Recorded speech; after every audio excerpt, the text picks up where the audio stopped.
War is on the horizon after the devastation wrought by the wayward power of death. The wicked king's blood remains unchecked. A new titan walks Gaia, and a clock buried deep beneath the sands of a city lost to time counts down. Eternity sleeps. Fate remains locked away, and the 13th cycle edges ever closer to rebirth. The end of time is in the hands of fate. Hello everyone, and welcome once again to the Heir's Lair. I'm your host, Jonathan Taylor. Today's video, as you might have been able to guess from some context clues, is another book review, the last of the calendar year. And I thought I would mark the occasion by reviewing the last book of the trilogy with which I started my reviews this calendar year. Namely, I'm going to have to pick you up for this one. Hold on.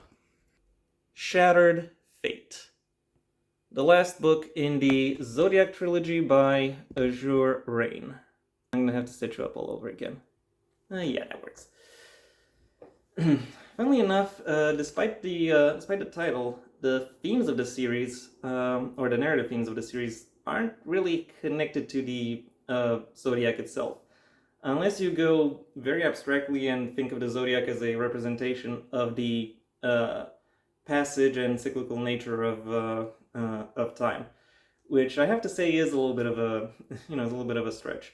The Zodiac is more accurately more directly reflected within the series magic system, and particularly in how each of its elements manifests throughout. But anyway, you're not here to listen to me talk about the series as a whole. You're here to know what my thoughts on the book that closes the trilogy out happen to be. The TLEW for this review is this book delivers a clean and may even say satisfying conclusion to the to this trilogy. The actions presented within the book are presented in an intriguing manner, and which is also simple to follow. And the meaning behind each action comes across quite clearly. Yet I can't shake the impression that that there was supposed to be an additional level of emphasis that that comes over the story, and that is supposed to mirror how how it and it's supposed to mirror some kind of deeper theme that the author was trying to build, and that emphasis doesn't really carry through really cleanly or really effectively throughout the narrative. So yeah, I didn't say it. I just had to mention it because it was kind of because it was kind of sitting a little bit weird with me. Nevertheless, if you've read the previous books within this series and found yourself enjoying them, then I can quite safely say that you will find plenty to enjoy within within the closer of the trilogy as well. And now that I'm done with the general impressions of the book, it's time I delve a little bit into some specifics. The plot of the book follows the same main characters as the last book ended on, as these characters have to play out a pretty bad hand that they have been dealt by the actions of that book. In the case of the romantic leads, that means that they have to once again mess around with the supernatural aspects of their world, in order to mitigate the negative influences that this this part of their existence exercises upon them. As they go through the steps to make sure to carry out their plans, however, they realize that they realize that what it is that they were trying to do isn't actually as simple as they would have thought. As this is the last book in the trilogy, the world building is quite simplistic. There are few, if any, new elements introduced, and in fact, most of it seems to focus more on the changes that have come over the various locations within the setting, and also explains the mechanisms of those changes.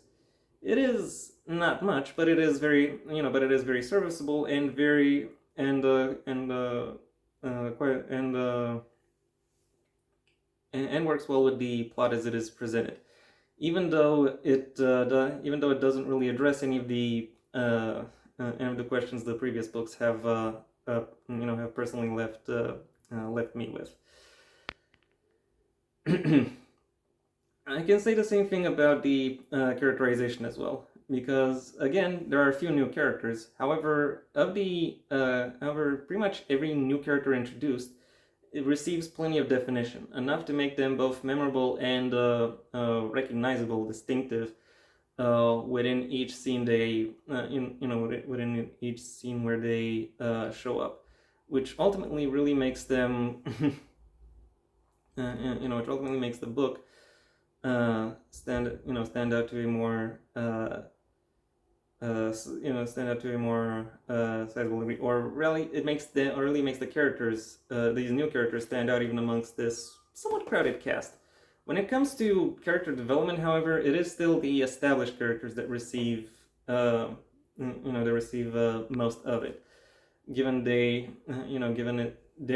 is their responses that in many ways both the audience is meant to follow and end up shaping the world as a whole, at least insofar as it has been presented.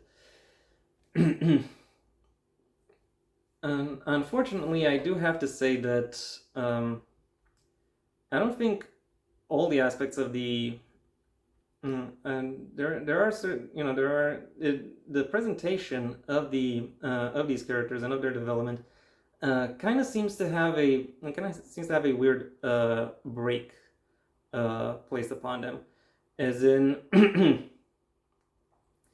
and by that I mean that and by that I mean that the author doesn't really want to interrogate the connections she really has she really put in place between these characters, which in turn leaves them very underserved, as the connections between them are simply supposed to be taken for granted. That reticence to go into details is mirrored in the plotting as well, as aside from the action sequences, and sometimes even during those, this book comes across as or the plotting of this book comes across as slow and minimal, and not in a and not really in a deliberate contemplative or methodical kind of manner, even though I think the book is it was intended to be somewhat more contemplative, but rather in a manner that kind of mirrors domesticity. It kind of mirrors the characters trying to find their own comfort and doing their best to not get into each other's way, and which in turn gives the book the trappings of a cozy read, despite supposedly being a high stakes action adventure novel. It's kind of wild. It's kind of weird, and that creates a strange juxtaposition throughout this book, given that the tone that it is going for doesn't really match the one that has been established throughout the course of this entire series. I imagine this came to be because the author came into motherhood at the time, and that might have been something that was weighing on her mind more than when writing previous books. But then again, that's just me speculating, and I'm not saying becoming a mother made her made her a worse writer. Because I do not think that. I just found something that I don't think really works with with what is already there. So for that reason, I kind of have to point it out. Yet even keeping that in mind, I do have to say that the conclusions to the character arcs, which I do have to talk about, given this is the last book in the series, are nevertheless presented in an interesting and captivating manner.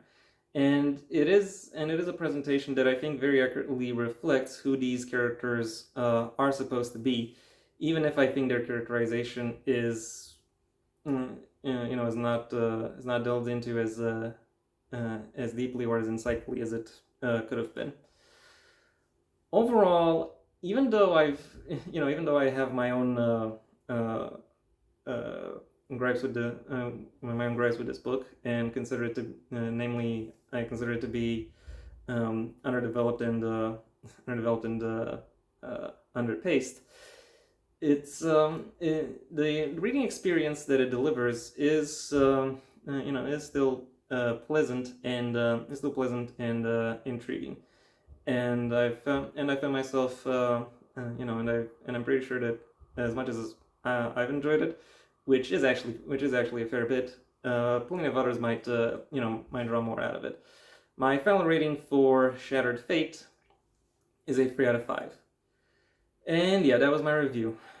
If I may go a little bit off script here and talk about the trilogy as a whole, I think this is more of a read the wiki kind of series, because when looking at the building blocks that went into making the story and shaping it to the extent that it is, I imagine it's the kind of thing that looks great on a wiki, that that would lead to a lot of oohs and ahs as you browse through the various character histories, biographies, and various other stuff like that. However, it doesn't really have the same impact when actually reading the books themselves. I think Rain did have a broader, more conceptual ambition when it came to putting the series together. However, as the book came to be, she might have found that her strength lies more within the within the smaller scale, more personal aspects of narration, and it is for that reason that those aspects tend to come more to the forefront.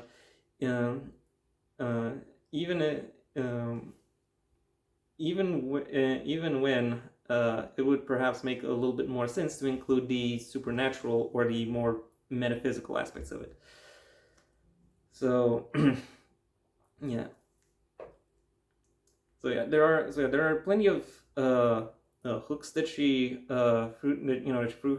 threw herself as she was making this book, but she wasn't really able to capitalize on them, and therefore this book doesn't really have the same snap that it really could have.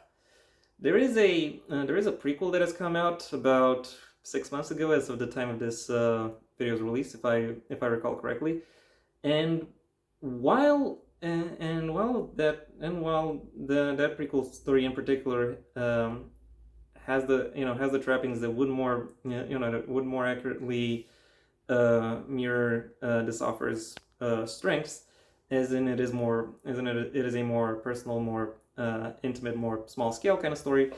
I don't really see myself going to it in the near future. And yeah, that was it for my for my off the cuff overview of the trilogy. Thank you for your attention. If if you've enjoyed this video, both the scripted and the unscripted bits, well then please like the video, maybe even share it wherever you think other people will also like the video. If there's anything you'd like to add, either to the book itself or to my review of it, that's what the comment section is for.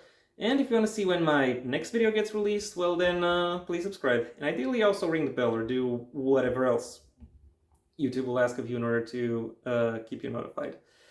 My books, the first of my own Heir to the Empire series, The Next Generation and The Path Not Taken, are available at various book retailers under their respective master links in the description down below, right past my social media links, which I'll suggest you check out should you choose to. I also have a second channel where you can hear me talking about whatever crosses my mind, though mostly it's still going to be about me critiquing various narratives and stories, though outside of the printed word medium. If you want to hear more about my thoughts on the printed word medium, then I suggest you stay on this channel and go through my extensive backlog of book reviews, writing advice, and miscellaneous other topics. If none of those interest you, then I suggest you go ahead and do whatever you want with the rest of your day, because it is your day after all. And yeah, that was all I had to say. So until next time, I am Jonathan Taylor, and this has been The Heir's Lair.